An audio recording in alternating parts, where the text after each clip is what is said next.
evening, sports fans. Cricket West Indies Republic Bank 5 for Fun has reached its final stage. The program was first launched in 2024 with the support of the Grenada Cricket Association, GCA, and the Ministries of Education and Youth and Sport. 5 for Fun is designed to be educational and entertaining while providing students from 31 primary schools, ages 8 to 12, with the opportunity to learn the basics of cricket in a fun and supportive environment. The coordinator of the program is Raphael Crony. I'm happy to report for the 5 for Fun we are now at basically the final stage. Now, as you know, we had all the playoffs in the various zones.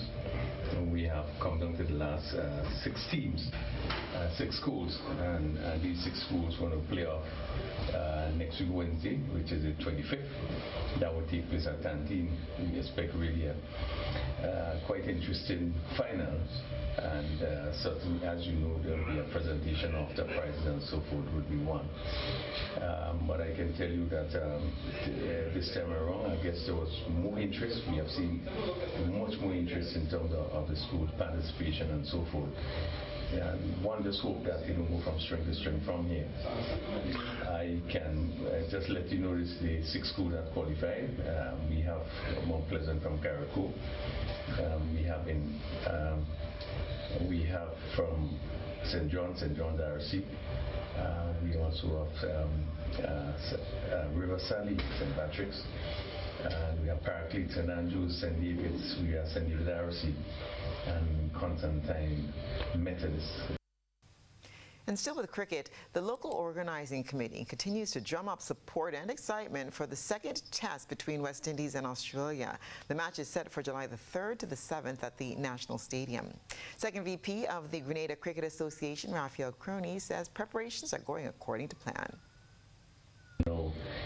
Just about 2 weeks away, and I can tell you all preparation is in place, all hands on deck, making sure that all the logistics are put in place and whatever necessary, that all those things are in place. As you know, test match, this is international at the highest level, and therefore we have to make sure everything is in place. So there is a LOC that is set up to make sure that game comes off effectively.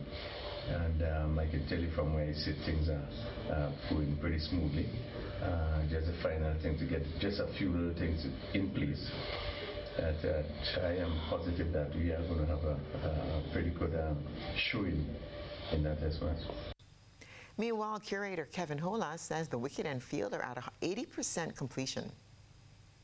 Well, the surface is ready for preparation 10 days before the game.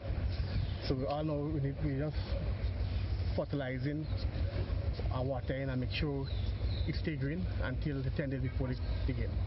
Take me through the process. What happens then? Well, 10 days before the game, we water down and make sure enough moisture go down inside the soil. So it can last for 5 days. We can eat a 5-day game. Last weekend saw another exciting round of matches in the Premier League. Communications officer in the Grenada Football Association, Kern Mason, brings us up to speed on those matches while setting the tone for some exciting upcoming games. We had quite an interesting weekend of games in the Premier League. Queen's Park Rangers, they were the big winners on the weekend. They defeated North Stars 4-1 in their encounter at Shiju. We also had Saab Spartans and Paradise FC International playing at Victoria Park. That game ended in a 0-0 draw. We also had Hard Rock and Shamrock. They ended that game 2-2, and that game was played at Plains. And we also had the game between Hurricanes SC and St. John's Sports at Alston George Park, actually. That game ended also in 0-0. So it was quite an interesting weekend of matches. Only one game, I should say that one of the teams got full points for that game, which is 3 points, Queen's Park Rangers, and it sets up a very interesting Premier League season. And now on to basketball, where the finals now shift back to Oklahoma City for Game 5 on Monday, June the 16th. The Oklahoma City Thunder tied up the championship series 2-2 on Friday after handing the Indiana Pacers a 111-104 Game 3 loss at Gainbridge Fieldhouse in Indianapolis, extending the Thunder's perfect 6-0 streak of winning after a loss this postseason. Shai Gilgeous-Alexander went off for a game-high 35 points in Friday's win, shooting 12 of of 24 from the field, 1 of 4 from 3, and a perfect 10 of 10 from the free throw line.